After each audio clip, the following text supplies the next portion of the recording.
Hey, welcome to another video. I'm going to be continuing to update my reading journal. This right here is my 2025 reading journal. I keep a lot of my stats in here, and I started going through to update it based on the books that I read in November, and so I'm just going to continue to do that in this video. And I'm also going to be reading This Ravenous Fate by Hayley Dennings. My book club picked out this book for our December read. It was sold to us as 1930s Jazz Age Harlem, vampires, or maybe they're called reapers in this book, YA, sapphic, Black representation. So a lot of really intriguing things going on in this book. We're all very excited to start digging in. So I'm gonna listen to the audiobook for this while I work on my reading journal.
Okay, I've got an update for you.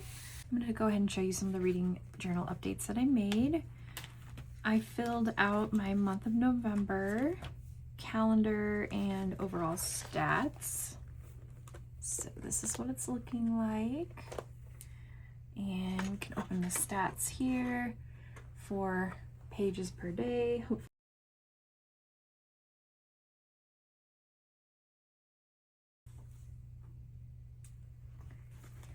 And I also ended up putting all of the books that I read on these pages. I still need to go in with my star ratings. But I updated this page and this page. And then I also filled in the books that were on my shelves that I read. Yeah, so I want to be reading the books that I already own so I get to color them in as I read them. Then I went ahead and made my December TBR page. So every month I print out the 9 books that I select for my TBR on a page that looks like this, in this 3x3 grid. And I like to use some washi tapes to kind of decorate it. And then usually I have statistics going down the sides, but I just realized that I don't like that part. And so I didn't do it for this month. It just was kind of tedious and I don't know, I didn't enjoy it. The other update that I have is a reading update. So I got 43% of the way into this book. I'm not going to finish it.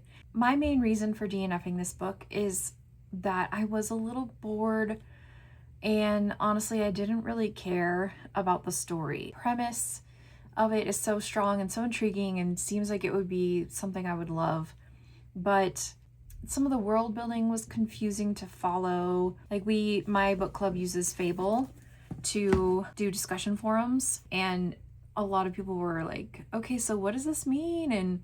And oh, now they've introduced this new concept. Does that mean this or that? And they kept using the term Reaper, which I had initially thought like Grim Reaper, but I think it's basically a vampire. I could be wrong. But the fact that I got 43% in and wasn't even sure about that was, I feel like, is also kind of telling. One of my friends really, really disliked it. Another one was like kind of in the middle. And then the third also DNF'd. When she saw that I DNF'd, she was like, oh, okay, I'm gonna DNF too, because she got to maybe chapter 17 and just wasn't having a good time. So, you know, this book club is supposed to be for fun. We're supposed to have a good time. I did just want to share a few of the things from the Fable discussion forums. So, like I said, from the beginning, the vibes were great. The premise was great. So we had people saying, ooh, jazz clubs, prohibition, Harlem, vampires. I love it. The description of the club with the smoke and showgirls and pearls was so vivid. And then we had a lot of comments about her parents. They were so mean. Like, her dad was basically a caricature of a parent. It was kind of a very dramatic YA parent character from the get-go. From chapter 1, her family sucks. Her family really sucks. Someone said, what's up her mother's butt? She's so mean. Literally, what is their problem? Honestly, I'm not even sure that I could tell you a synopsis of this book based on my own understanding. Like, I don't know if it wasn't making sense or it just wasn't sinking in, but something was off. We have Elise, who is one of our main characters, and then Layla, who we find out used to be her best friend. But then Layla tried to kill her. I couldn't tell you why. I don't know if that was even explained by the time I DNF'd or not. We find out that they're 18, but honestly, they read very young, like even younger than that maybe. But they're in like a serious feud. They will not speak to each other. They hate each other. Elise's dad owns a company. Couldn't tell you what kind of company, but he owns a company and it's to the point where he needs an heir to take over his company. And he names Elise's 10-year-old younger sister the heir instead of Elise. I don't fully understand why, but we were all kind of like, oh, making a 10-year-old the heir of your company seems like an odd choice. And then later in the book, she like sent her 10-year-old sister away to France because apparently there's no reapers there, even though there are boats. But then, you know, the sister goes away and the dad's like, oh no, my heir, what am I gonna do? And she's like, well, why don't you just name me your heir? And so he does. And it's like, so you could have done that initially. Why didn't you? That was just very confusing. So yeah, I'm not gonna go through every single thing in here, but one comment that I did find kind of funny, she goes, chocolate covered strawberries have been mentioned a shocking amount of times. Were those very popular in the 20s? And then commented later, damn, those were not invented until the 1960s. Vampires are not the only fantasy element around here. So I thought that was really funny, and it gave me a great idea to have chocolate covered strawberries at our book club meeting. So at least we got a delicious snack, themed snack out of it, right?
Okay, so last night was our book club meeting for This Ravenous Fate.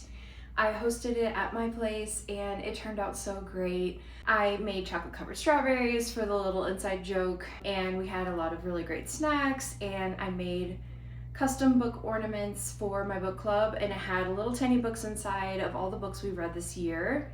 They loved that. It was actually really fun to make. I had the place all decorated nicely, and I had a jazz ambiance playing, and I made a mocktail slash cocktail using a deep red juice, and I put some edible glitter in there, so it was like a sparkly deep red.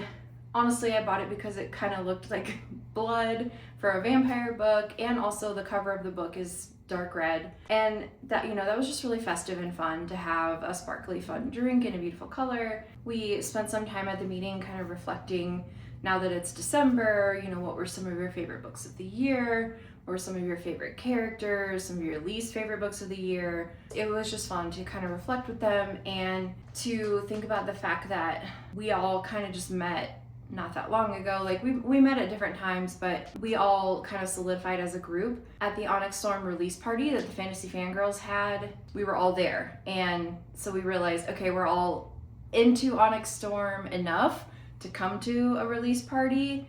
Maybe we like to read the same kind of books, and so that was when we officially started as like a book club. I'm gonna go ahead and wrap up this book club vlog. Thank you for watching this video. If you liked it, please give it a thumbs up and subscribe to my channel for more videos in the future. I appreciate you being here. I'll see you next time. Bye.